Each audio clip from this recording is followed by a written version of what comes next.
Mesdames et messieurs, bonjour et bienvenue à toutes et à tous, chers téléspectateurs de Chico TV. C'est avec un immense plaisir de vous retrouver. Ça faisait un beau bout de temps que vous n'avez pas reçu vos numéros de quartier hip-hop, mais c'était à la cour de la fête de Tabaski. Aujourd'hui, nous sommes ici à Thiaroye. C'est ici où on a massacré plus de 70 tirailleurs sénégalais qui réclamaient ce qui leur venait de droit. Tenu en ben artiste pour pouvoir certifier. Nous tout Manji, il a sorti un LP. LP, ça signifie quoi? Je vais vous expliquer tout de suite sur Chico TV International. Tout ce que vous demandez, restez tuned. Master P, Manji, we make fire in the booth. Nigga, come on, nigga. You know you get up. Yeah, know you get up. Maga you get up.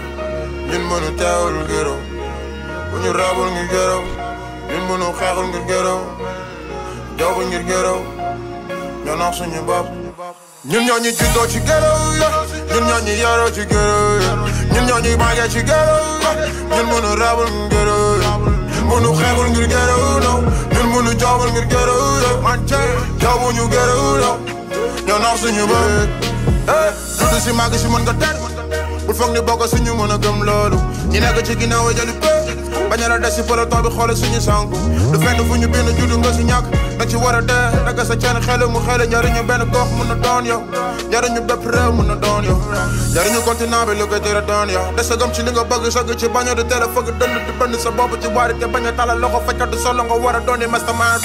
noonu bu ko def assumé ko rek bis dina ñëw nga dégg chef dina metti dina tar ba never duñu daw yaakaaru gëro saga ci moom mu war a leer na sëgg bi yàgg sëgg bi yëpp teg ci leer ci bopp ñëpp. Vous savez quoi, lui, Hip Hop Galsen, on ne peut pas dire le Hip Hop Galsen sans pour autant parler de lui. Lui, c'est un DJ, disc jockey. DJ, what's up? What's up, man? I'm cool, P. Very nice, man.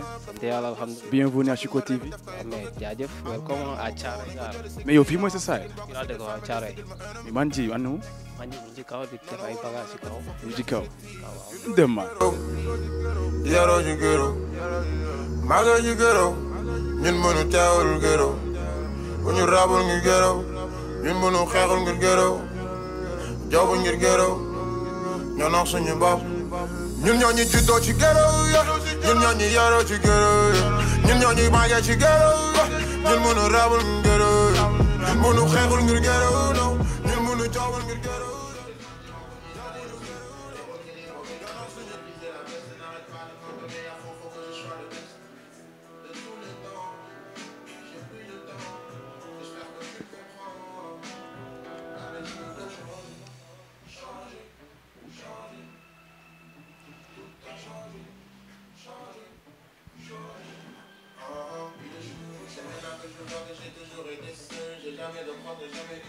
Ok, comme vous venez de le voir, nous sommes à le studio avec mon man Manji. Manji, un artiste exceptionnel. Et comme je vous l'avais dit en préambule, c'est un gosse exceptionnel. Il a sorti un projet qui s'appelle LP. Il va nous décortiquer pourquoi il a choisi de le dénommer LP, ainsi de suite, avec le contenu de ce projet. C'est sur Chico TV, Master P, Quartier Hip Hop. C'est l'émission qui vous donne tout. Holla bang, hi, check it, nigga. My man Manji. What's up, bro? Lépp jàmm. Mu ngi cool, ah? Waaw mi ngi baax alhamdulilah. Mais man, jël na ma chaise, man. Yeah. Alors, man. Naka la? Lépp baax na. Mu ngi cool, baax. Maa ngi jégalu de 1 minute rek. Ouais. Ok, assalamu alaikum. Encore une fois, dal leen ak jàmm bu baax a baax si Chico TV International. On s'est déplacé, le quartier hip-hop s'est déplacé jusqu'ici à Thiaroye pour voir leen benn artiste bu talentueux, bu dope, bu skillsé. He got everything that the game requires. I'm telling you exactly what's going on. It's no Manji. Manji. Yeah, Master P. Manji naka la waa? Yeah, sant yàlla bu baax alhamdulilah man. Manji, maa ngi la gis yaa ngi si affaire yi di get music. waaw gis nga ñun bon fii la ñuy nekk gars yi moom xam nga fii la ñuy toog di all time all days bu ñu defee business fii la ñuy ñëw nekk suñu journée nekk suñu sound quoi. di relax quoi. voilà gis nga di jéem ay affaires yu voilà quoi yu taaju quoi. Manji, avant tout dañuy bàyyi nga nuyoo ak les téléspectateurs de Chico TV qui nous suivent un peu partout. waaw bon avant tout ñu ngi wax salaamaaleykum tout le monde képp koo xam ne yaa ngi suivre Chico TV à travers le net j'espère c'est ça. yeah c'est Mandjé comme vous le voyez dëkk Thiaroye yoroo fi màggee fi tey ñu nekk fi ak Moments Masterpiece seet si woon ñu war a yaatal ci ay bagages yu bare wéyal. Hala Mandjé quand on dit Mandjé on dit Thiaroye et automatiquement quand on dit Thiaroye automatiquement yow sa xel si lan lay dem Mandjé. Bon quand on dit Thiaroye comme ci xelu ñëpp li muy dem gars yi boo nee Thiaroye ñi nga xam te ne ils sont dañuy dem à la quête de la connaissance seen xel day dem ci 1944 li nga xam ne xewoon na fi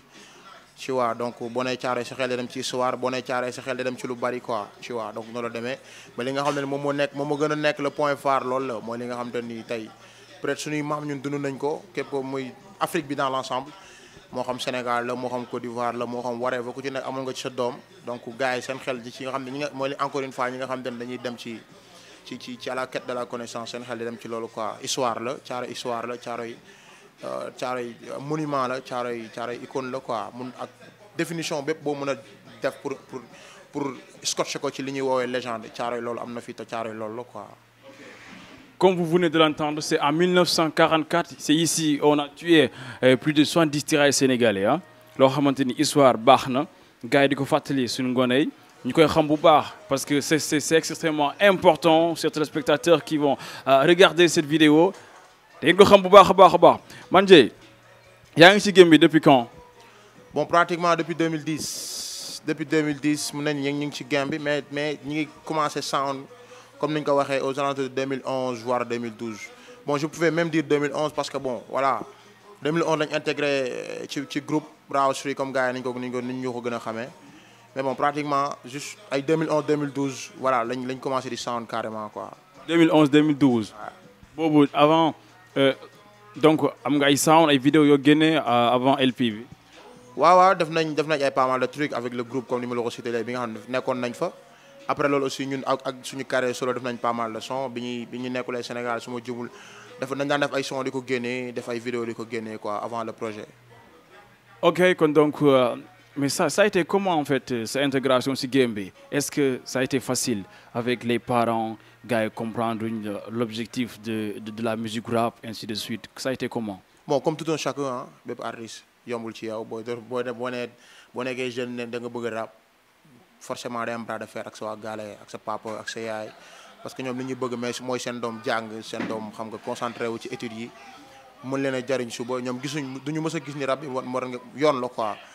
donc comme début boobu lañ am xam nga suñu papa yi d'accord uñu woon suñu yaay yi d'accord uñu woon tu vois mais bon ñu jaayante ko di leen gëmloo ni mën nañ jàng ak boole en même temps di ko boole ak rap quoi loolu lañ leen mës a gëmloo di leen ko wax et puis tamit di ko prouver quoi di ko teg mu nekk loo xam ne dañ koy def dañuy gis ay moyens dañuy gis ay rangs yu baax en même temps ñun ñu mën a am benn liberté suñu sound quoi donc justement après comme ni ma ko waxee après la participation de ce concours bi doon am ci benn télé ñu gën ko xam sur le nom Hip Hop Feeling bon boobu après loolu xam nga retombées yi ñëwoon dafa positif woon à travers notre talent à travers notre artiste à travers notre personne du moins comme quoi que ni t'as le talent t'as le flow ni ko gars yi koy def daaxuñu la ko donc pourquoi pas boo ko gëmee doo ci génn loolu di ñëw à chaque fois gars yi di la ko wax donc on s'est dit pourquoi pas ñu plonger wu dedans donc depuis loolu ñu ngi ci. Ok tu as été brave avec les parents parce que ba nga commencé sa début carrière parents nanguñu woon et parce que ñoom comprendre ñu la quintessence de la musique rap mais yaa ngi ko doon arrivé di allier les études avec le rap di woon parents yi ne mën naa si génn parce que bon je suis un intellectuel damay jàngi am moyen bu baax mais aussi damay rap. sama moroom yi di xam ne kat man rappeur la mais lan moo leen convaincre bañ si bàyyi carrément nga xamante ne actuellement kenn du la wax jéey bon il faut nga bàyyi lii parce que nekk ban succès lañ gis ci yow. waaw mooy li mu la wax sànq parce que tey bu sa yaay taxawee ne la doo fi rawee tey waroo nekk rappeur bu jaayante ak yow en fait consensus foog ngeen teg ko mooy yow li tax moom mu ragal yow nga rap loolu ngay fexe mu denc moom lan moo tax mu ragal yow nga rap day ragal yow nga bon day ragal yow nga dem ci yoon bu baaxul. day ragal yow sa jàng yàqu surtout donc yow li ngay def yow yaay xale c'est ton parent du la bëggal mukk lu baaxul ci yow donc li ngay def mooy da ngay jéem a jaayante li nga xamante ni moom ci la xam muy jàng bi nga dalal ci xelam mooy loolu la sànq da rang tu prends da ngay jël ay rang yu baax da ngay am ay notes yu baax mu koy gis donc fléeg mi ngi gis ni yow say note mi ngi yéeg fléeg mi ngi gis ni yow yaa ngi am ay moyens yu baax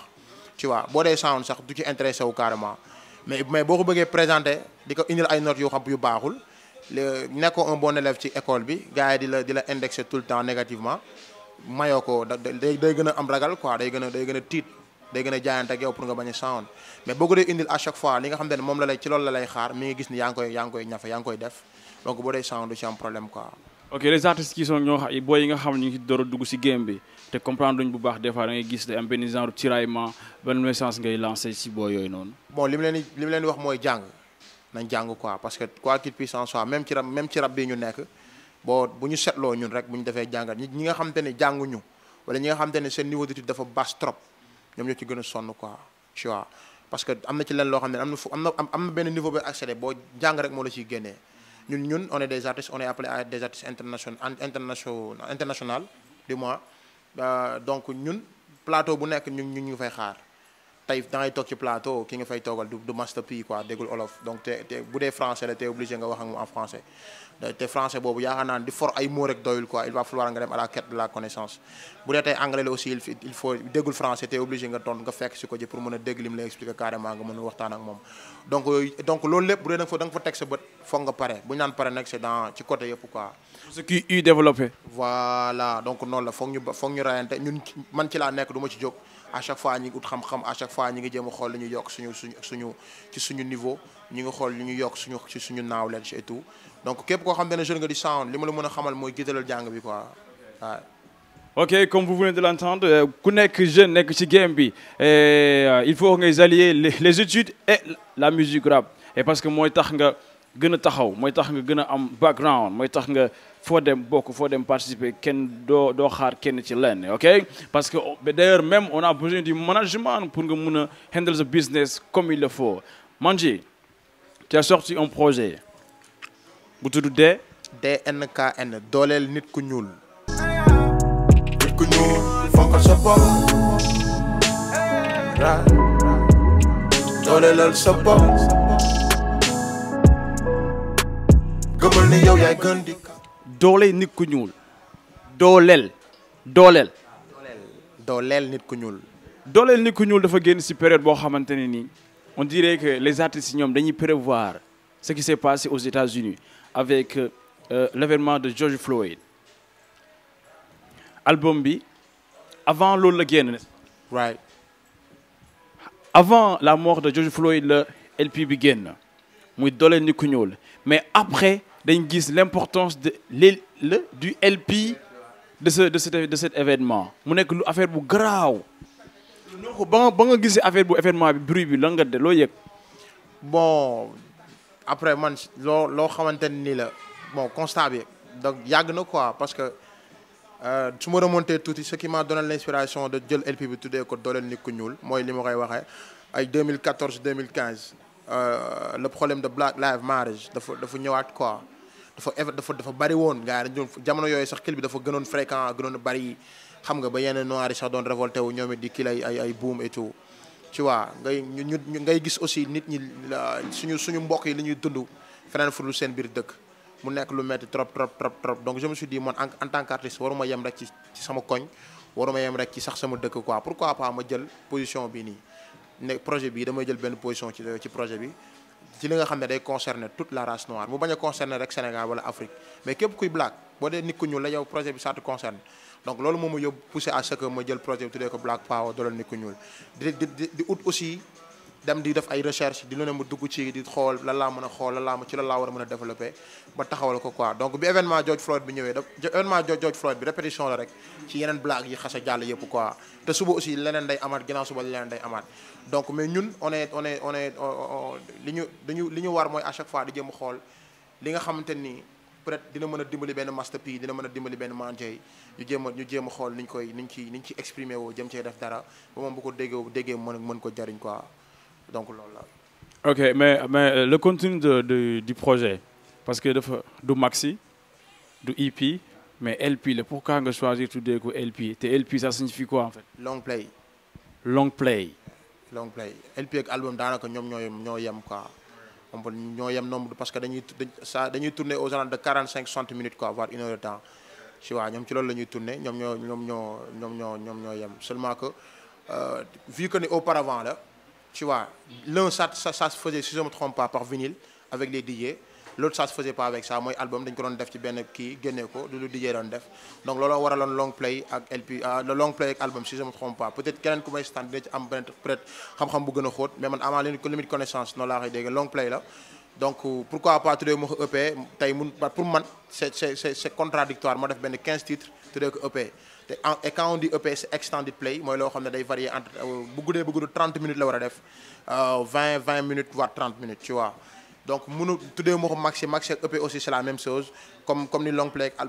album xaw a di xaw a rimé quoi donc loolu la on a li ñu liggéey la ñu bëggoon vraiment def benn 15 titres parce que ëppoon na loolu mais tamit li ñu naan li duuf ci nag li xajul ci cin li quoi tu vois donc du coup foog ñu dagg ko def benn 15 titres tuddee ko LP et puis dañu xool ni LP aussi si je me trompe pas fréquent wul Sénégal quoi gars yi EP rek la ñuy wax mixtape EP donc je me suis dit pourquoi pas man ma détaché wu en sortant le projet ba pare tuddee ko LP quoi. En parlant de ces projets-là, il y a beaucoup de gens qui font la confusion dañuy génne seen affaire tuddee ko EP mais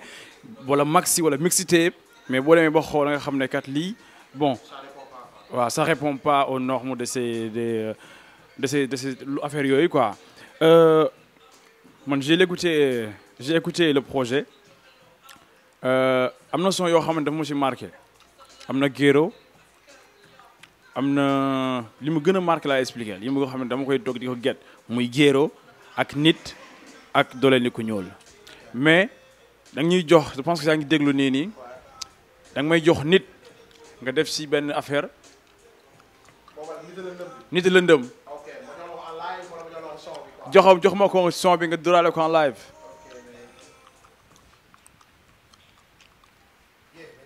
yeah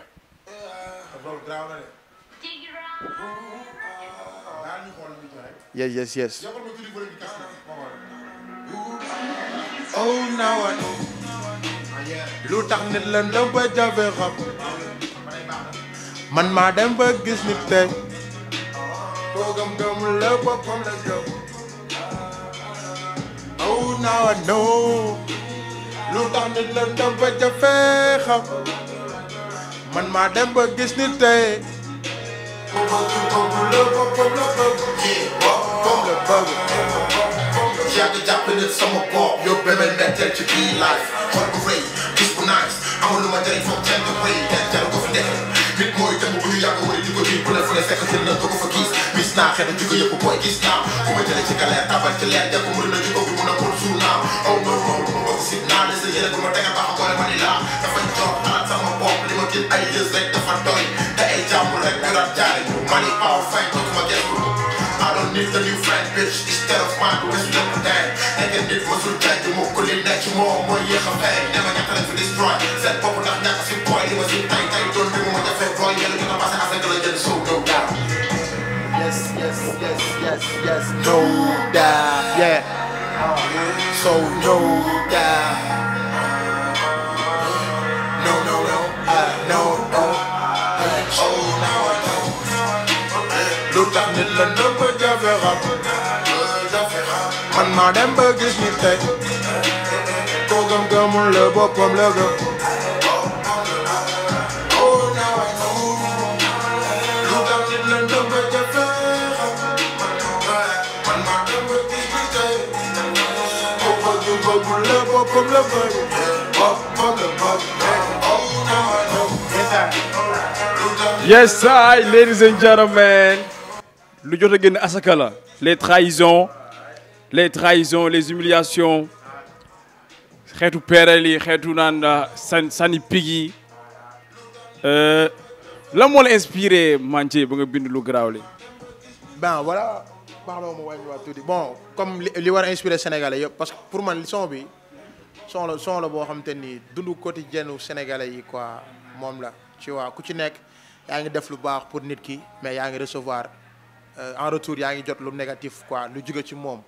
et pourtant tu t'es sacrifié rey nga sa bopp xiif nga jox ko moom suur mar nga jox ko moom mu naan sa poche vide na nga jox moom poche am dara après moom en retour rayantewul pour yow sa bonheur quoi mais dax la lu négatif nga jot donc pour man loolu laa dajale rek dund naa ko dund nga ko keneen ak keneen dund nga ko donc ma développé loolu def ko son quoi di wax ni gars yi aussi nañu wéyit vidéo bi mi ngi teew quoi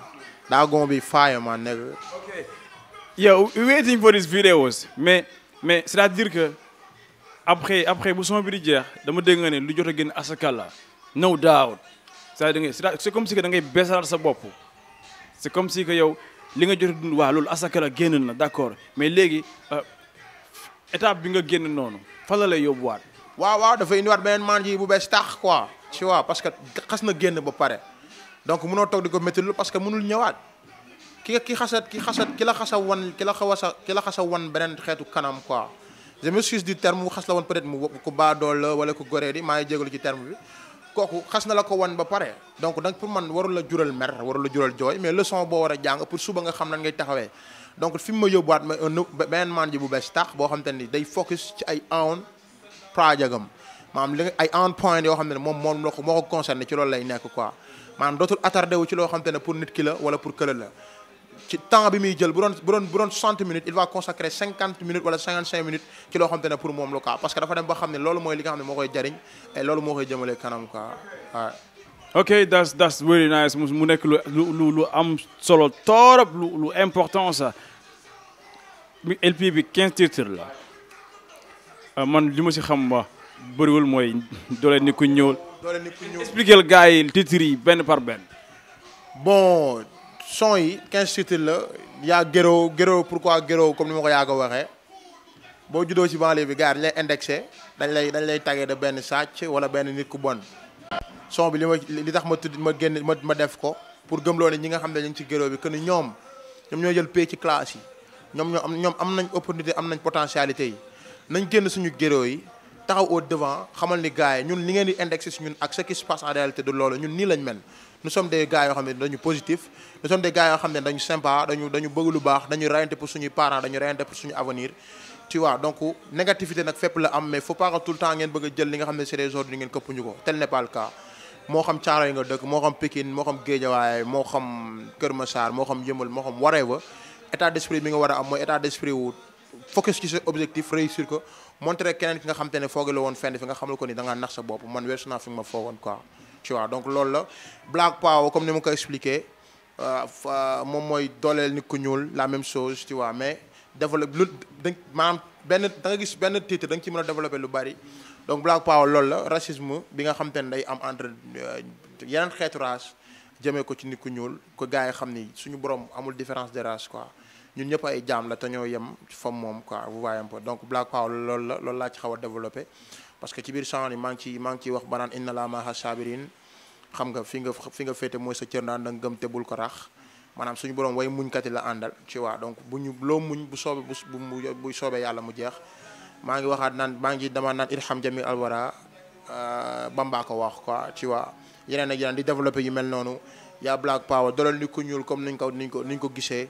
tu vois il est temps gars yi libre ci seen état d'esprit il est temps gars yi libre ci seen i décision il est temps gars yi libre ci seen manière de faire ci seen manière de voir les choses du moins faut pas xam ma bëgg a xaar benn master P rek pour mën a ma lii ngay def pourquoi pas waru mu am sama état d'esprit bu bopp tu vois pourquoi pas le président du Sénégal pourquoi pas le président ghanéen pourquoi le président ivoirien wala whatever lu tax ñu war a xaar beneen président bu nekkul sax ci continent bi ñu nekk pour mën a doxal seen temps donc dañu war a libre ci côté yooyu yëpp quoi tu vois donc loolu nag pour mu am foog ñun ñu xam ni on a la capacité on a la possibilité et on a le pouvoir de faire avancer notre propre truc quoi tu vois donc loolu lay wax en grosso modo Demba Dipon du gaañu Demba dama koy wax quoi foog gaa yi xam loolu Dipon du gaañu Demba quoi foog mu leer parce que tamit li fi nekk. Dipon bés ni ki tey du gaañu Demba en exclusivité man Cheikh moo ko teg. Dipon du gaañu Demba quoi foog gaa yi xam loolu. Dipon du gaañu Demba. Dipon du gaañu Demba. il n'est pas du tout l'ami de Demba foog mu leer parce que tey joxe la loxo càmmoñ la nangoo ko loxo ndeyjoor la rek moo fi am quoi donc foog ma xam ni man kii loxo càmmoñ la ma ko joxe di ko nangoo loxo ndeyjoor donc loolu dafa war a il faut que ça cesse nañ rayante pour loolu jeex tu vois loolu mooy doole nit ku ñuul am ak ñàkk ñëw mooy le son que j'ai fait avec Deep Dose ak Flows am ak ñàkk comme son nom l'indique yow mi am santal yàlla ci am gim la defal te nga jaamu ko ci nag dafa bari xam nga del dimbali ki nga tane del geste ki nga xamante ni vraiment il en a besoin parce que am na ñu war a dimbali am na ñoo xamante ne wax vraiment pour dire la vérité jaru ko yow mi ñàkk gëmal na suñu borom defoo lu tax mu teg la ñàkk googu noonu tu vois kay deful lu tax mu may ko mais yow it defoo ko lu tax mu war laa xañ gëmal ni du jour au lendemain loolu dafay jeex et dis-toi que dafay jeex dans la seconde qui suivent quoi yaa koy gëm rek donc noonu lañ ko développé di charré ma meen Flow di charré ma meen Deep Dose y'a le son doo comp bi ma def ak Deep Killer tu vois doo comp damay doo understand doo comprendre dafay wundul lu bari liñ dul comprendre bari na ay bagages yoo xam ne mënuma comprendre benn gaañ boo xamante ni day attardé wu ci ay affaires yu inutile alors que mi ngi am benn responsabilité bu lourd sur son dos tu vois mënuma comprendre koo xamante ne yaa ngi dox ci loo warul dox te yow mu leer na li nga nekk da sa tàng ci perte ainsi de suite dafa bari quoi tu vois le refrain day tourné ci bari li ñuy laajte ci bi live li ñuy gën a dem xel yi gën a jaxasoo te amaguñu tontom maanaam ñi ngi laaj yu bari ci àdduna suñu xel di jaxasoo te ba tey amaguñu réponse bi nga xam ne moom lañ jiiteewoo quoi ma def comme 8 ma main Deep Killer di ko charré aussi de passage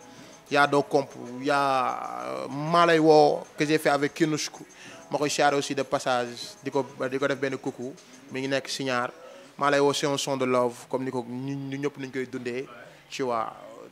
ki ngay woo mooy ki nga xam te ne peut-être dem na ba amatul confiance ci yow ki ngay woo mooy ki nga xam te ne bëgg nga ko te gëmul ni bëgg nga ko quoi il ne croit pas à ton amour day jàpp ni xam nga yaa ngi doxaan fële wala yaa nga amante keneen fële te pourtant yow à chaque fois ngay dox soo ba jant soo yaa ngi dox ci li koy neex yaa ngi dox ci pour dab mbégteem pour son bonheur quoi mais bon comme ni ñu koy waxee à chaque fois il faut que nga koy consolider il faut que nga koy ngay complimenter il faut nga koy faire comprendre que ni voilà quoi yow doo benn góor doo benn gentleman buy taxawaa. il faut que à chaque fois à chaque instant que tu renouvelles ton amour envers elle. foog nga koy wan parce que bon jigéen noonu la demee quoi jigéen noonu la demee à chaque fois day bëgg nga woon ko ni gaan man. yaa fi ne Baye Fall. laa bëgg quoi tu vois donc maa lay woo noonu la histoire d'amour la entre ko góor ak ko jigéen yàlla son vuvuzela day retombé waat ci nit ku ñuul parce que boo demee vuvuzela histoire am su ma juumul encore sud Afrique du Sud la mooy corne la quoi corne mooy béjjonu nag la gars yi daan jël def ko trou bënn ko defal ko de telle sorte que boo mbiibee mu génnee son loolu mooy ni la non vuvuzela gars yi jël ko moderniser ko def ko léegi comme trompette xam nga moo noonu la demee donc c'est le nom de vuvuzela son la boo xam ne son fecc la son freedom la xam nga pour gars yi voilà relâche la pour gars yi xam ne am na ñun suñuy sonorité yoo xam te ne si ñun la fekk baax te bu génnee daf ñuy fàccloo daf ñuy bégloo quoi donc ma def ko ci benn délire bu nice gars yi tamit mu nekk son yoo xam ne son boo xam ne bokk na ci son yi gars yi gën a bëgg tu vois yàlla son aussi moomal sa bopp day ñëwaat encore nit ki yaa war a moom sa bopp yaa war a moomal sa bopp état d'esprit moo tax may wax maa ngi ci expliqué naan yaa ngi ànd nga ak moom maanaam da ngay gis ku ku góor ku ànd ak jigéen wala soxnaam pendant des années 2 ans voire 3 ans nga jékki-jékki nga lâché ko comme ça sans raison te boo toogee ci gars yi li nga wax mooy kii de gaan bi ma koy jël fekk ma ci moom dara entre guillemets encore mu nekk loo xam te ne pour man da nga ñàkk moom sa bopp moo la yóbbee loolu ñàkk xam yow yaay kan encore une fois xam yow yaay kan du rek man maa tudd man maay maan ci wala maay masterpiece non c'est au-delà de tout ça tu vois donc yàq moom sa bopp état d'esprit ci sa état d'esprit moo la yóbbee nga foog loolu ki nga xam te ni jàpp na ni moom daa war a fu mu toll daa war a dóor doomam da ko war a indil ay jafe-jafe comme si que ni moom moo liggéey doom jooju noonu kooku tamit mi ngi nax boppam ndax tout temps suñu borom moo koy joxe ma développé ci yu bari mooy moomal sa bopp bon son yi xaw a bari da ngay sax fàtte quoi tu vois mais yaakaar naa développé naa yu bari Black Power No More Races in the World que j'ai fait avec ma main Kev di ko charré de passage mo aussi mu job ci job bu am solo job bu vraiment bu high bu gars yi di coow quoi ma def ci ak moom No More Races in the World aussi loolu lay développé tu vois bari na nit a lëndëm bi moom lañ teg ça. Mesdames, Messieurs, est-ce que vous avez vu l'importance de ce projet? Est-ce que gis ngeen gars yi affaire bi nu mu amee njëriñ? Est-ce que gis ngeen gars yi ne artistes yi bu ñu toogee seen studio wala bu ñu toog seen i néeg du ñu xalaat lu dul adduna bi ni muy doxee ñu jëm ko bind jëm ko xaatim jox ko nit ñi mais mu accompagne ak mélodie boo xamante da ngay relax mun ko get bu baax mais après da ngay dem li may yëngatu nii mais pourtant dëgg la Fall Ndiaga Yaram. Et donc c'est avec un immense plaisir de partager avec vous Man Dieye ce plateau dañuy bàyyi nga def ce mot de la fin aux téléspectateurs de Chico TV lan après LP lan mooy nekk suite bi lan mooy ñëwaat jaxase game bi lan la. bon voilà en fait li nga xam ne tegoon nañ ko ba mu carré wax dëgg yàlla c'était DNK Show qu'on avait ficelé jàppoon ko le 4 juillet tu vois yéeme waa caan waaw li nga xam ne jàppoon nañ ko moo nekkoon DNK Show c'était 4 juillet bii passé lañ ko waroon def xam nga malheureusement pandémie bi dugg donc rassemblement yeeg organisation yëpp taxaw tu vois on avait vidéo yi nga xam ne aussi dafa war a génn yi ñu waroon tourner sax laay wax bon mais bi muy door a tàmbali comme que ku nekk da nga toogoon sa gaale ku nekk da nga strictoon nekkoon ci recommandation yi sanitaires yi xam nga doon jëfe ndigal aussi comme mun naa ko woowee noonu yenn tournage xawoon yéex yenn yi jotuñu ko def tu vois ñi ngi woon en tout cas ñi ngi woon ci benn large programme waroon def ay tournée un peu partout ci Dakar Sénégal ak li ko wër yow yaakaar naa mos nañ coow ci loolu su ma juumul mos nañ ci coow ma la doon expliquer loolu quoi donc voilà loolu la demee ñi ngi woon ci ay affaires yu bari ba waroon cee ba avancé woon ci sax laay wax duggoon joxe woon ay avance xam nga kale woon lépp mais malheureusement affaire yi dugg si affaire yi ñëw donc loolu moo ko mais li ma mën a wax daal mooy gars yi ñi ngi liggéey ci ay possibilités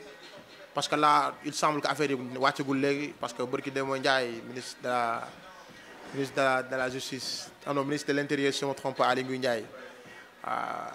wax na ci mi ngi ciy expliqué donc wàccagul léegi quoi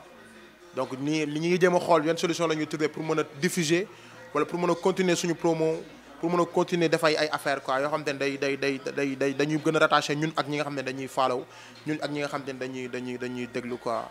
donc noonu la demee ñu ngi ciy liggéey quoi d'ici peu de temps vous di ngeen am ay vidéo après ñu xool lan mooy possible à faire ñu def ko incha allah.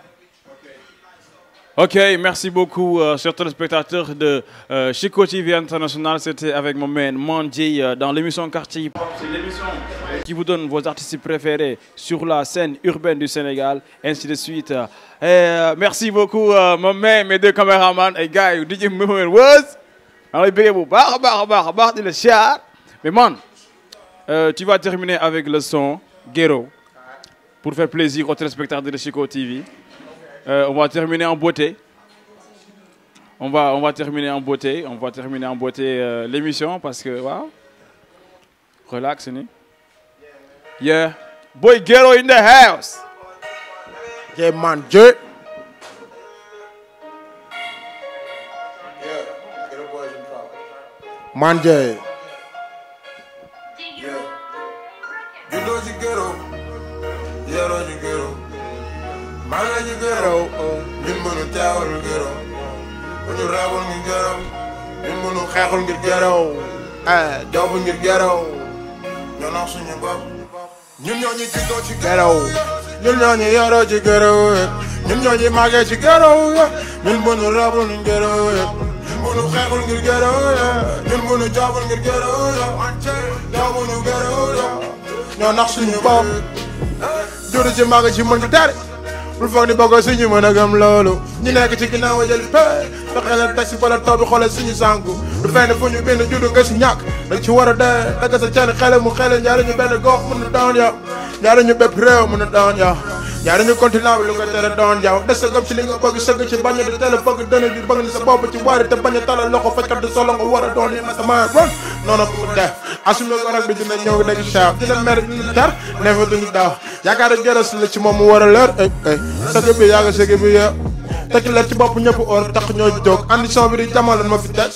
nekkal ci si jon te si jon abum na ci kan te romaana gën a boy ñu la war a mel positif pare fexe génn ci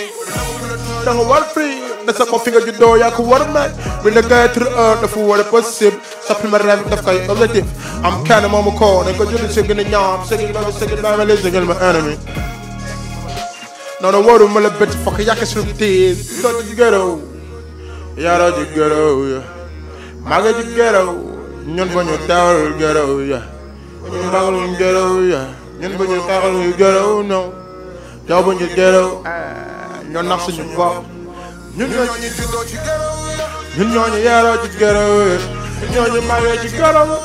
ñun ba ñu ragal ñu gërëw xeexal ñu gërëw no jaw ba ñu gërëw no jaw ba ñu gërëw ya ñoo nax suñu bopp Ghetto Boys and Proud. That was your boy Man J. Child Ray representing Senegal, DK, World War. We here. DNK and the LP is out, brother. Demal nga get go, demal nga delu ko. Ya know, the surprise arrive, my nigga. Peace up. Ok, merci beaucoup. Bon, émission bi jeex na, mesdames, messieurs, chers téléspectateurs de Chico TV International, je vous donne rendez-vous très prochainement avec ay invités yu grave.